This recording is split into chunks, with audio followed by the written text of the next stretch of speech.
কিছুক্ষণ আগে বন্দুকওয়ালা গাড়ি দেখেছেন না, এখান থেকে টহল দিয়ে গেছে। তারা ভেবেছে আপনারা যদি চাকরি পারেন কার্যালয়ের দিকে যাত্রা শুরু করেন, সেই জন্য বন্দুকওয়ালারা একটা টহল দিয়ে গেছে। তারা জাতীয় পার্টিকে বন্দুক দিয়ে পাহারা দেওয়া হচ্ছে। ইএম কাদেরের বাসা উত্তরা, এত জায়গায় মব হইল, ওইখানে তো কোনো মব হইল না। তো এই যে তারা মবের পালোয়ান, যারা মব বিভিন্ন জায়গায় ফাটাইলেন, ওইখানে কেন ফাটাইলেন না? আবার সিলেক্টিভ মব করছেন। অভ্যাস হয়ে গেছে, অভ্যাস। দেখেন ভিপিনুর ভাই এই মুহূর্তে আইসিইউতে আছে, তার মস্তিষ্কে রক্তক্ষরণ হয়েছে। দোয়া করি তিনি সুস্থ হয়ে যাবেন, তবে তার অতীত মার খাওয়ার অভিজ্ঞতা বলে তিনি খুব দ্রুতই সুস্থ হন।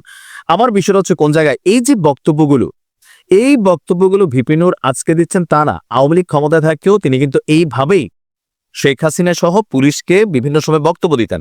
তো আজকের বিষয়টা ছিল ব্যতিক্রম ভাই, কারণ তারা যে সমাবেশটা করছে, জাতীয় পার্টির রাজনীতি নিষিদ্ধ একটা সমাবেশ তারা তৈরি করছে। এমনকি বলতেছিল যে জাতীয় পার্টির যে চেয়ারম্যান আছে জিএম কাদের, তার বাড়ি উত্তরা, সেখানে কোনো মব হয় না।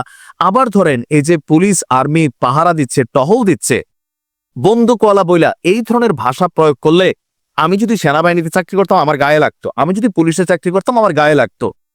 ভিপি নুরুল হক নূর আসলে কোন দলের রাজনীতি করে এটা এই দেশের মানুষের আর বুঝতে বাকি নাই। মানে আমার কথা বাদ দেন, ভিপি নুরুল হক নূরকে নিয়ে আমরা যদি আলোচনা করি, সে ডাকসুর ভিপি থেকে আজকের এই কেরিয়ারে বিকাশ কানেক্টেড ইস্যু আপনি দেখেন, কখনো ছাত্রলীগ, কখনো শেখ হাসিনার চেহারায় আম্মা, কখনো শৈশব থেকে ল্যাংটা লীগ, এরপরে বিভিন্ন সময় বিভিন্ন ধরনের বক্তব্য। আবার ইলিয়াস ভাই ওই যে বিকাশের দ্রুত টাকা যেন ক্লিয়ার করে, ওইরকম আবার কি এপিসোড তৈরি করতেছে। এর মাঝখানে মাই টিভি নিয়ে আবার এখানে আমরা দেখলাম কত কাহিনী। ওই যে রাহি আইসা বলল ভিপিনুর ফোন কলে রাহির সাথেও কথা বলছে।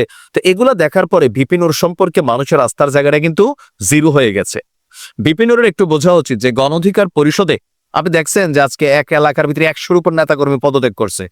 ওনার যারা নেতাকর্মী আছে এর মাঝখানে টপ লাইনে যারা আছেন, ওনারা জুলাই আগস্টে বা আওয়ামী লীগ সরকারের যেই দুর্বিষহ অত্যাচার বিভিন্ন বিষয় ছিল ওই সময় কিন্তু কথা বলছেন, কিন্তু এইভাবে মাইর খান নাই। এখন কেন খাচ্ছেন? কারণ ওই সময় অন্যায় হয়েছে, যারা দেশ শাসন করছে তাদের মনে ভয় ছিল, দুর্বলতা ছিল, যার কারণে থাকে না যে নৈতিকভাবে যখন আপনার মনে মনে পাপের ভয় থাকে, আপনার অ্যাকশনটার ভিতরে এত সততা আসবে না। কিন্তু গতকালকে যে বক্তব্য দিচ্ছে এই আইন শৃঙ্খলা বাহিনীকে নিয়ে, সেনাবাহিনীকে নিয়ে, তো স্বাভাবিকভাবে এখনকার পুলিশ তো বদলাই গেছে, এখনকার সেনাবাহিনী বদলাই গেছে।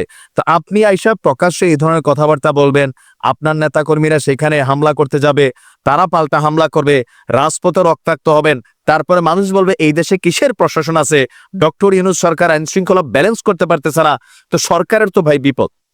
ইভেন মবের বিরুদ্ধে সেনাবাহিনীর পক্ষ থেকে কিন্তু বেশ কয়েকবার কড়া বক্তব্য দেওয়া হয়েছে, ডক্টর ইউনূসও কড়া বক্তব্য দিয়েছেন।